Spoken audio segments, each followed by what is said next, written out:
Guys, कैसे हैं आप सभी। आई होप आप सब अच्छे होंगे और स्वागत है आपका मेरे एक नई वीडियो में। तो आज की इस वीडियो में हम सीखने जा रहे हैं HTML5 का स्ट्रक्चर, सिंटैक्स और क्या बेसिक टैग्स की रिक्वायरमेंट होती है। तो बिना देरी किए हुए चलते हैं अपने स्क्रीन पे। तो आज की इस वीडियो में हमारे कुछ बेसिक ही टॉपिक होने वाले हैं, क्योंकि हम बिगिनर्स हैं तो बेसिक चीज़ों को सीखेंगे, बहुत डीप में एकदम से नहीं जाएंगे। तो बेसिक फंडामेंटल जो हमने सीखने हैं वो है हमारे HTML5, क्योंकि अभी जो टॉप रिसेंट अगर हम टेक्निक उठा के देखें HTML की, तो HTML5 को हम बोलते हैं, HTML5 का हम यूज़ करते हैं, है ना। लेकिन इस चीज़ को जानने से पहले, इस चीज़ को प्रोसेस करने से पहले हमें HTML5 के बारे में जानना बहुत ज़रूरी है। जो पहले का HTML है और अभी हम इसको HTML5 क्यों बोल रहे हैं।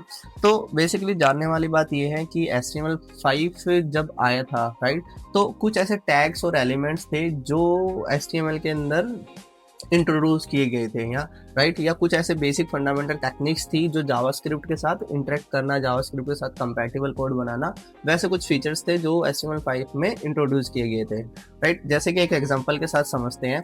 तो पहले क्या होता था कि हम कुछ इस तरीके का सिंटैक्स लिखते थे, राइट। जैसे मैं एक हेडर मुझे बनाना होता था, तो हेडर में हम ना इस तरीके से सेलेक्टर लिख के और हम ब्राउजर को बताते थे भाई this is something header, right. या फिर अगर फुटर होता तो हम उसको कैसे डिजाइन करते थे, इस तरीके से, जैसे मैंने लिखा यहाँ पे फुटर, राइट। तो इस तरीके से हम पहले लेआउट जितने भी होते थे वो ऐसे बनाया करते थे, नाम दिया करते थे। लेकिन नई अप्रोच में क्या हुआ कि HTML5 जब इंट्रोड्यूस किया गया, तो HTML5 में कुछ ऐसे फंडामेंटल्स आए, ऐसे टैग्स आए जिनको उन्होंने उसको एसेंशियल टैग्स बना दिया, राइट।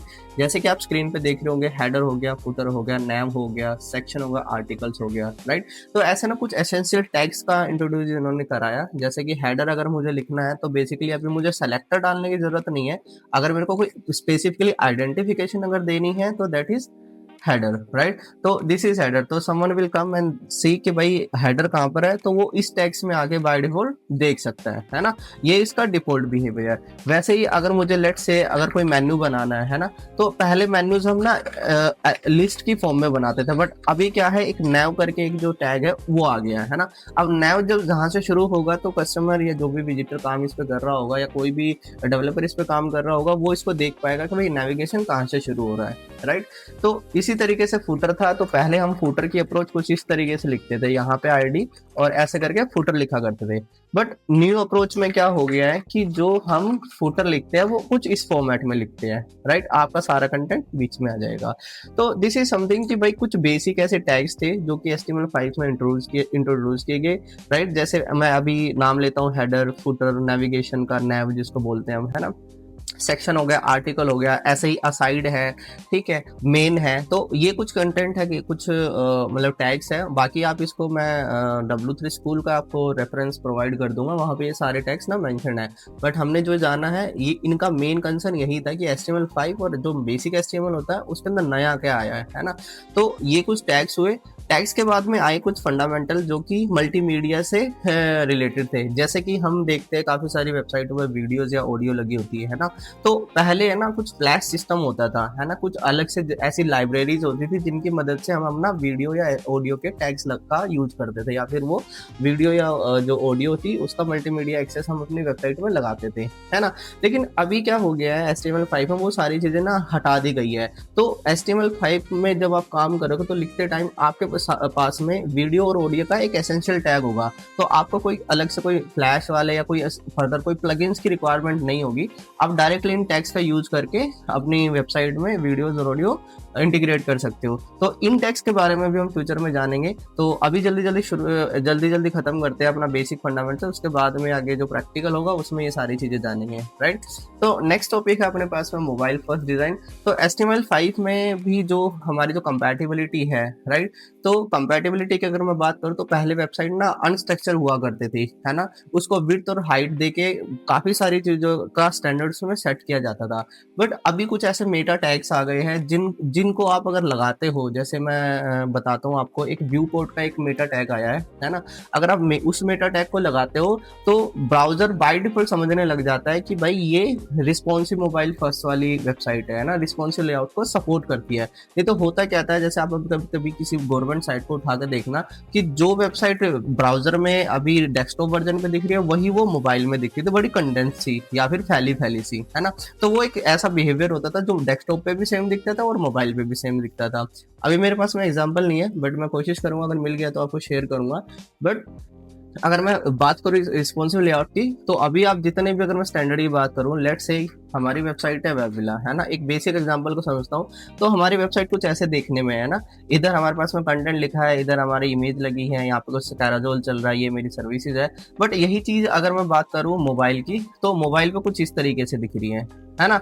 तो दिस इज समथिंग कि हम अपनी सारी चीजों को डेस्कटॉप के अलावा मोबाइल पे कैसे कॉन्फ़िगर कर सकते हैं, और इस तरीके का लेआउट में ढालने के लिए कुछ मेटा टैग्स जो आए हैं वो सब चीजें HTML5 में इंट्रोड्यूस करी गई है, राइट। तो ये होती है रिस्पॉन्सिव वाली लेआउट की जो बेसिक फंडामेंटल है कि जो हम यूज करते हैं। बाकी जो प्रैक्टिकल वाला है वो हम फ्यूचर में ही जान पाएंगे, अभी थ्योरेटिकल में उतना माइट भी समझ ना आए। फिर आते हैं थोड़ा सा आगे की तरफ, तो देखते हैं हम स्मार्ट फॉर्म्स का, राइट। तो HTML में जो स्मार्ट फॉर्म्स थे वो क्या थे, तो पहले अब देखते होंगे कि हम जितने भी फॉर्म्स पे हम काम करते थे, जैसे लेट्स से मैं इसको हटा देता हूँ एक बार, ठीक है। तो हमारे पास में कुछ इस तरीके के फॉर्म्स होते थे, राइट, कि नेम लिखना, ईमेल लिखना, मोबाइल लिखना, ठीक, मोबाइल नंबर लिखना या फिर टेक्स्ट लिखना, है ना। तो ये कुछ फंडामेंटल्स है फॉर्म के कि इनके टाइप्स हम पहले देखा करते थे। जैसे इनपुट टाइप टेक्स्ट हो गया, ये भी हम आने वाले वीडियो में जानेंगे। जैसे इनपुट टाइप नेम हो गया, अगर आपने कोई इनपुट टाइप टेक्स्ट हो गया, अगर आपने कोई नेम लेना, कोई स्ट्रिंग लेनी है तो इनपुट टाइप टेक्स्ट का यूज करते थे। वैसे ही ईमेल डलवाना है यूजर से तो हम टाइप उसका ईमेल यूज करते थे, है ना। और ये सारी चीजें आपको कहाँ मिलेगी ये भी अभी दिखाऊंगा मैं आगे। तो कुछ इस तरीके से हमारे पास में सिंटैक्सेस होते थे, जैसे मैं दिखाता हूँ, यहाँ पे है इनपुट टाइप वेरियस टाइप, या दिस इज, ठीक। तो ये है हमारा जैसे इनपुट टाइप ईमेल। तो ऐसे ही और सारे जो स्मार्ट फॉर्म्स के एलिमेंट्स थे वो इंट्रोड्यूस कराए गए हमारे पास में, है ना। जैसे हमारा ईमेल था, डेट आया, नंबर आया, रेंज आ गया, उसी तरीके से कलर आ गया था। तो ये भी कुछ इनपुट टाइप से जो HTML5 में इंट्रोड्यूस करे गए थे। तो इसलिए इसको HTML5 के अंदर ही स्मार्ट फॉर्म्स या फिर उन चीजों के साथ इन्होंने एसेंशियल टैग्स में जोड़ दिया था, है ना।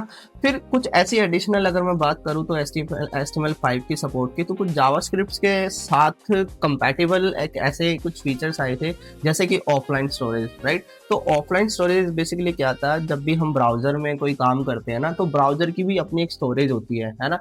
तो आप अपने वेब पेज को और उस जावास्क्रिप्ट के उस चीज को आप इसमें कनेक्ट कर सकते हो, है ना। कुछ बेसिक अगर आपको कोई डेटा रखना है तो आप ब्राउजर की स्टोरेज में भी रख सकते हो, है ना। फिर और आगे आता है जैसे ड्रैग एंड ड्रॉप, है ना। ड्रैग एंड ड्रॉप भी कुछ ऐसा एलिमेंट होता है, जैसे लेट्स से मैंने इस इमेज को ऐसे कर लिया और मैं ड्रैग करके कहीं और लेके जा रहा हूँ। तो ऐसे कुछ फीचर पहले सपोर्टेड नहीं होते थे, बट ये अब एसेंशियली जो आपके HTML5 है उसमें इनके इवेंट्स आ गए हैं, जो कि HTML5 और जावास्क्रिप्ट के साथ कंपैटिबल है। तो आप सारे इवेंट उसमें परफॉर्म कर सकते हो। ये भी हम फ्यूचर में आने वाली वीडियोस में जानेंगे। उसी तरीके से जियो लोकेशन का एक मेन अहम इसमें एक सपोर्ट आई थी। तो जियो लोकेशन बेसिकली क्या होता है, जब आप किसी ब्राउजर पे जाते हो तो आप देखते हो ना कि आपके पास में लोकेशन के लिए पूछता है ना कि व्हाट इज योर लोकेशन या फिर अलाउ योर लोकेशन करके आता है। तो बेसिकली जहां पे भी आप अपनी ये क्या नाम है वेबसाइट रन कर रहे होते हो, तो हम अपनी उस करंट लोकेशन को शेयर कर सकते हैं ब्राउजर के साथ में। वहां के कोऑर्डिनेट जैसे लैटिट्यूड लॉन्गिट्यूड आप शेयर कर सकते हो।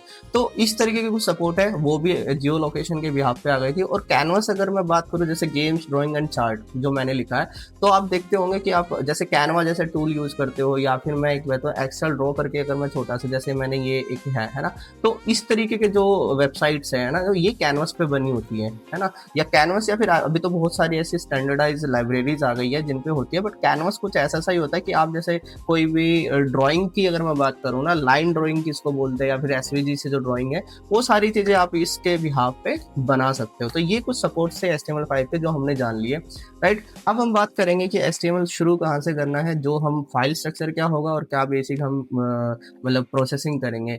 तो सबसे पहले चलते हैं अपने इस फाइल में, राइट। तो ये है मेरी एक फाइल, राइट। तो सबसे पहले हमने क्या करना है, अपने फाइल स्ट्रक्चर को जानना है, या फिर अपने सिस्टम की डायरेक्टरीज को जानना है कि हम कहाँ रखते हैं इन सब चीज़ों को, है ना। तो जब आप होप्स हो कि आपने XAMPP या कोई ऐसा सर्वर इंस्टॉल कर लिया होगा, अगर नहीं किया होगा तो आप किसी भी ऐसी वीडियो को देख के ना अपना XAMPP सेटअप कर लो, है ना। अब जैसे मेरी डायरेक्टरी में क्या है, मैंने साइट्स के फोल्डर में अपना सारा स्ट्रक्चर रखा हुआ है। जैसे ये मेरे कितने सारे प्रोजेक्ट्स हैं जो मैं अभी करता आ रहा हूँ, तो लेट्स से मेरे को यहाँ पे अपनी कोई भी फाइल बनानी है, या फिर आप क्या कर सकते हो, HTML को ना जरूरी नहीं है आपको किसी स्पेसिफिक फोल्डर में डालना हो, आप उसको बाहर भी कहीं पे भी यूज कर सकते हो, क्योंकि HTML को चलाने के लिए सिर्फ बेसिक आपकी ब्राउजर की रिक्वायरमेंट होती है। बट आई विल रिकमेंड कि आप जब भी आप कोई काम शुरू करोगे तो आप किसी एक अपने स्पेसिफिक फोल्डर में जाओ, जैसे मैंने साइट में लिखा हुआ है, राइट। तो मैं क्या करता हूँ, मैं यहाँ पे इसको, जैसे मैंने बोला यहाँ पे लर्निंग, या फिर मैं इसको बोल देता हूँ टेस्ट क्लास, है ना। तो ये मैंने एक फोल्डर बना लिया, फोल्डर के अंदर मैं गया, राइट। अब मैं क्या करूंगा, मैं इस फोल्डर को अपने इसमें सिस्टम में खोलूंगा। जैसे आपने क्या करना, आपने कोई भी जो आप ब्राउजर एडिटर यूज कर रहे हो, आपने उसमें जाना है, और जैसे लेट्स से मैंने इसको ओपन कर लिया, है ना। तो this is my editor screen. तो नाउ अब आपकी जो फोल्डर डायरेक्टरी थी वो यहाँ पे खुल चुकी है ना। तो आपने क्या करना है, एक जो भी फाइल हमने बनानी, जैसे मैंने बनाई index.html, है ना।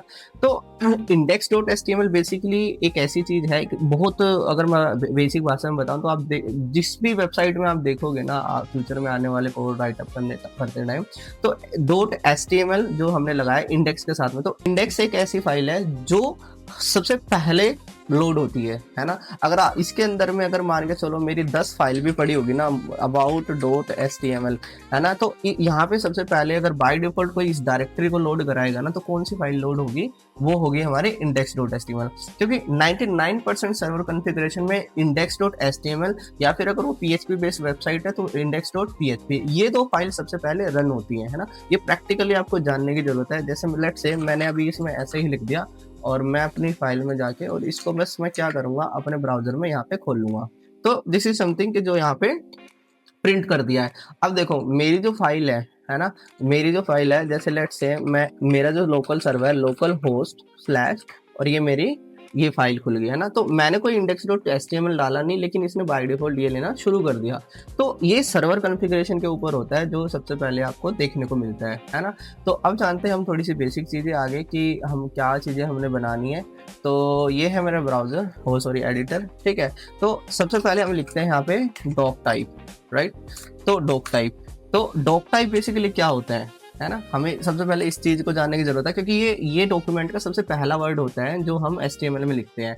तो डॉक टाइप का मीनिंग, एक सेकंड, ये गलत हो गया है, ठीक है, हाँ, तो ये अब ठीक है, डॉक टाइप। तो ये डॉक टाइप क्या होता है, ये बेसिकली ब्राउजर को बताता है कि मेरा जो ये डॉक्यूमेंट है ना, ये आपकी HTML5 का सपोर्ट करेगा, है ना।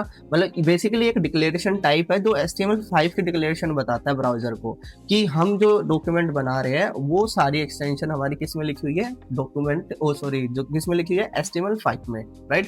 और इधर हम अगर एक्सटेंशन की बात करें तो हमने जो .html लगाया, ये आपकी फाइल एक्सटेंशन होती है HTML के अंदर में। ऐसे ही जावास्क्रिप्ट में .js होती है, ऐसे CSS में .css होती है। तो HTML की फाइल एक्सटेंशन हमारी क्या बनी, .html, है ना। तो अब मैं एक बार इसको थोड़ा सा कंप्लीट कर लेता हूँ, ठीक है। ये मैंने अपना AI हमने जो लगाया हुआ है, उस AI के बिहाफ पे हम अपना कोड जनरेट कर रहे हैं अभी, ठीक है। अब मैं एक बार यहाँ पे जाके आपको दिखा देता हूँ। तो इस तरीके से हमारा ये शुरू हो गया, राइट। तो हमने जाना HTML डॉक टाइप का मीनिंग। उसके बाद में ये होता है टैग जो पूरे डॉक्यूमेंट को होल्ड करता है, मतलब कवर करके चलता है कि दिस इज HTML डॉक्यूमेंट। जैसे कि एज यूजुअल इसने बताया हमें क्या, declaration type of the HTML5, और this is the main essential tag जो HTML5 के डॉक्यूमेंट को कंटेन करता है ना। फिर आती है हमारी हेड इन्फॉर्मेशन, जो कि किसी भी वेबसाइट का ब्रेन बोला जाता है, या फिर एक ऐसी चीजें बोली जाती है कि वो उस वेबसाइट का सारा मेटा इन्फॉर्मेशन कंटेन करता है। जैसे हमारा दिमाग है, उसको सारी चीजें पता है कि क्या चीजें लोड करनी है, क्या चीजें उसने परफॉर्म करनी है, कौन सी एक्शन इवेंट की फाइल होगी। ऐसे ही जितनी भी वेबसाइट की इन्फॉर्मेशन होती है ना, जैसे मैंने बताया था मेटा टैग हो गया या टाइटल्स हो गए, है ना। अब ये जो मैं बात कर रहा था ना रिस्पॉन्सिव में, तो ये वो टैग है जो इसको मतलब रिस्पॉन्सिव के साथ कंपैटिबिलिटी वाली जो फंक्शनैलिटी है वो प्रोवाइड करता है ना।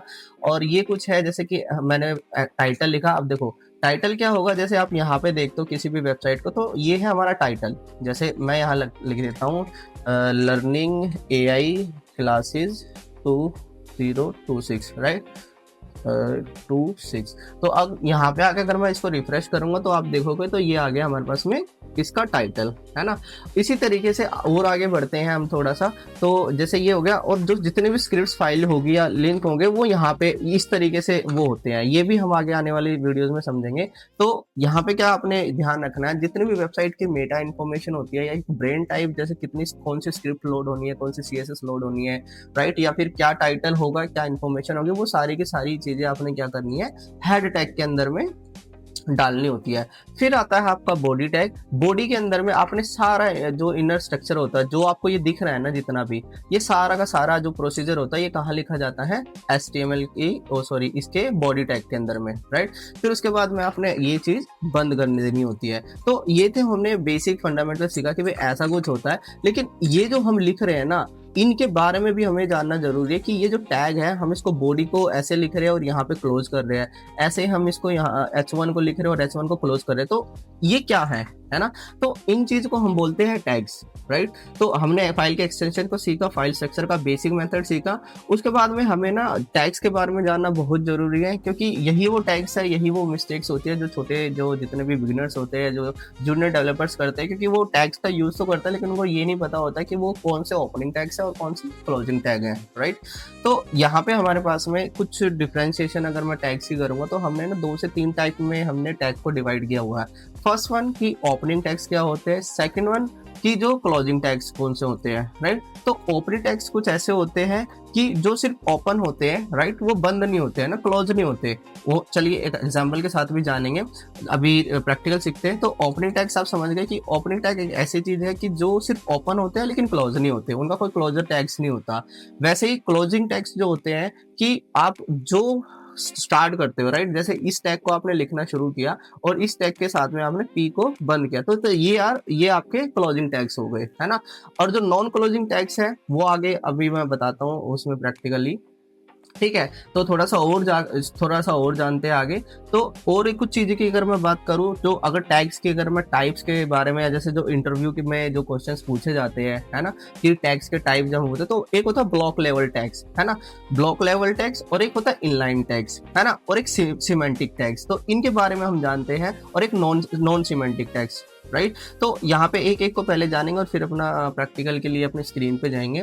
तो ब्लॉक लेवल जो टैग्स होते हैं, ब्लॉक लेवल एलिमेंट्स जो होते हैं, वो बेसिकली जैसे डिव हो गया, पैराग्राफ हो गया, H1 हो गया, सेक्शन हो गया, आर्टिकल हो गया, राइट। अब ये तो देखने में बेसिक टैग्स है, लेकिन हम इसको ब्लॉक लेवल क्यों बोलते हैं, है ना, क्योंकि ये क्वेश्चन जो आता है ये इंटरव्यू में आता है हमारे पास में। तो क्वेश्चन जो जैसे डिवीजन हो गया, पैराग्राफ हो गया, H1 हो गया, तो ये इनको ब्लॉक लेवल बोलते टाइम हम यहाँ पे हमने डिफरेंशिएट करने के लिए हमें ये जानना होता है कि इनके ऊपर कुछ एक ऐसी प्रॉपर्टी होती है जैसे display block, right.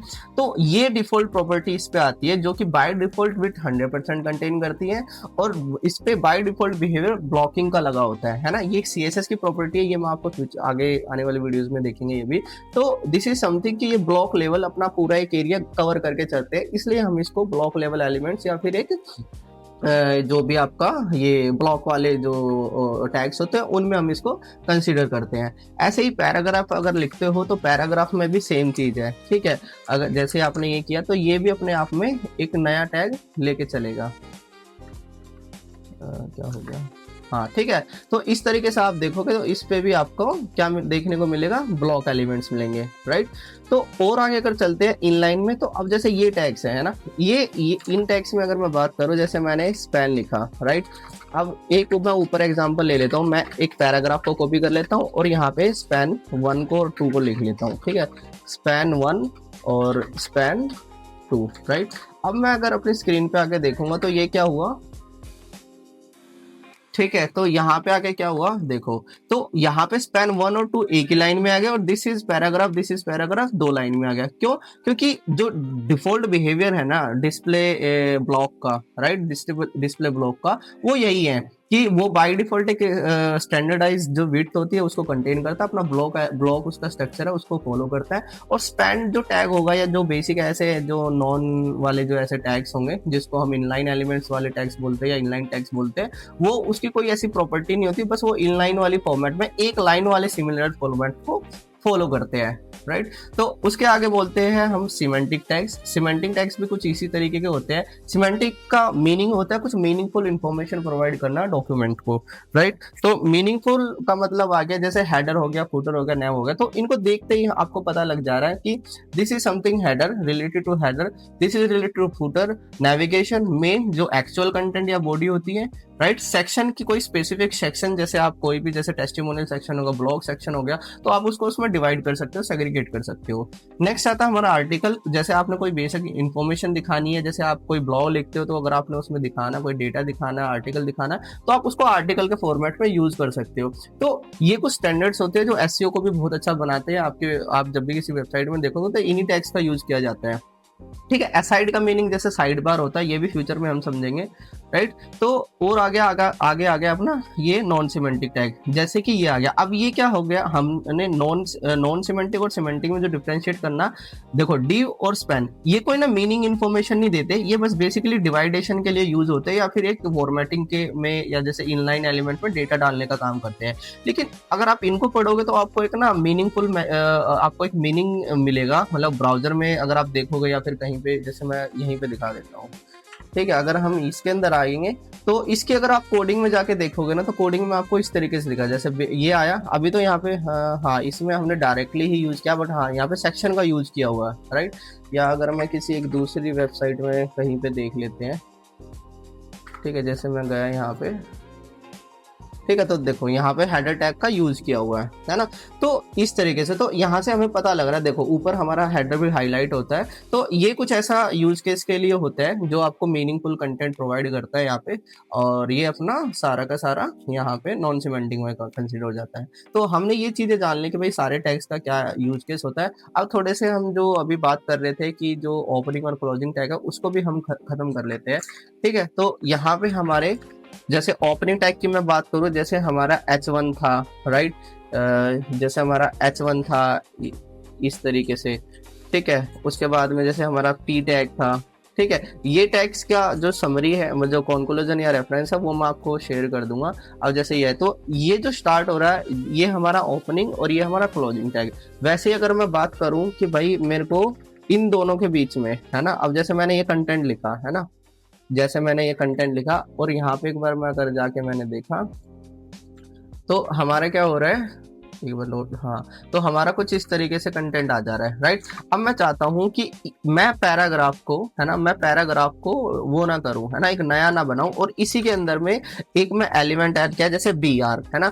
BR basically क्या होता है, एक ब्रेक लाइन के लिए होता है। अब देखो ये बिना कुछ उसके, देखना अभी, ठीक है, ये देखो इसी लाइन में इसने ब्रेक लगा दिया, राइट। तो हमारा टैग तो एक ही है, लेकिन हमने जो ये टैग यूज किया है, अब देखो इसका कोई ना क्लोजिंग टैग नहीं है, सिर्फ ये ऐसे आया, और इसका जो एनक्लोजिंग टैग होगा बस ये वो ऐसे होगा, राइट। तो इस तरीके के जो टैग होते हैं वो हमारे कौन से टैग आ जाते हैं, वो हमारे नॉन क्लोजर वाले, या फिर वो सिर्फ ओपनिंग टैग होते हैं। वैसे ही इमेज होता है, राइट, इमेज करके होता है, इसमें भी आपको कोई क्लोजर टैग नहीं होता। वैसे ही आपका इनपुट टाइप होता है, ठीक है, ये भी हम आने वाले फ्यूचर सीरीज में जानेंगे। ये देखो जैसे ये होता है, इनमें भी कोई क्लोजर टैग नहीं होता, बस इनको इस बैक स्लैश के हिसाब से के तरीके से इसको बंद कर दिया जाता है।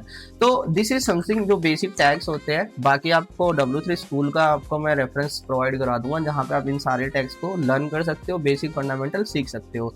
तो I think it's all about the today's class की, और आगे हमें जानने की नीड नहीं है ना। ये सारी चीज़ें हम सीख चुके हैं। अपना doc type, HTML, head, body, footer, H1 to H6 वाली सीरीज है।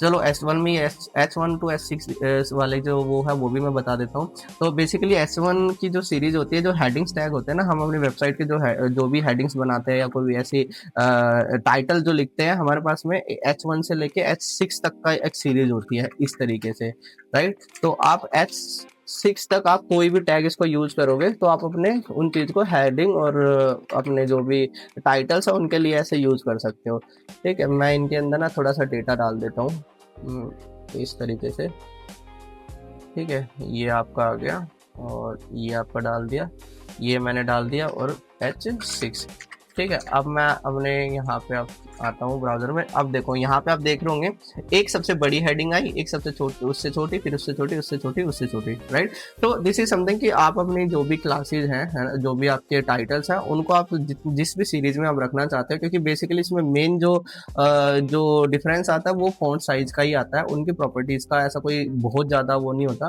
क्योंकि यही हमारी एम्फेसाइज वैल्यूज डिफाइन करते हैं कौन सी हमारी, जैसे हम सेक्शन होता है ना, सेक्शन के अंदर सब सेक्शन होता है, तो उसी तरीके से हम टाइटल डिसाइड करते हैं। ये हमारा S2, फिर उसके नीचे अगर तो कोई छोटा, जैसे अगर मैं इसकी भी एग्जांपल की बात करूँ, तो जैसे हमने ये S2 में ले लेते हैं, या तो इसके ये जो सब एलिमेंट्स हो गए S3 में हो गए। तो ये ही है, मतलब अभी जो बेसिक सीखने वाला है, बाकी जब धीरे धीरे हम काम करेंगे तो आपको और चीज़ें क्लैरिटी से पता लग जाएगी। तो आई होप आप सबको ये कुछ बेसिक फंडामेंटल्स थे जो हमने आज सीखे, तो ये आपको समझ आए होंगे। बाकी के रेफरेंसेस आपको यूट्यूब के डिस्क्रिप्शन बॉक्स में आपको मिल जाएंगे। अगर आपको कोई भी डाउट है, कोई भी ऐसी चीज़ें छूट गई है या आपको लगता है कि वो सीखना चाहिए था, आप मुझे कमेंट कर सकते हो या फिर पिंग कर सकते हो, मैं उस पर एक डेफिनेटली डेडिकेटेड वीडियो बना दूंगा। थैंक यू फॉर वॉचिंग, मिलते हैं एक नई वीडियो में।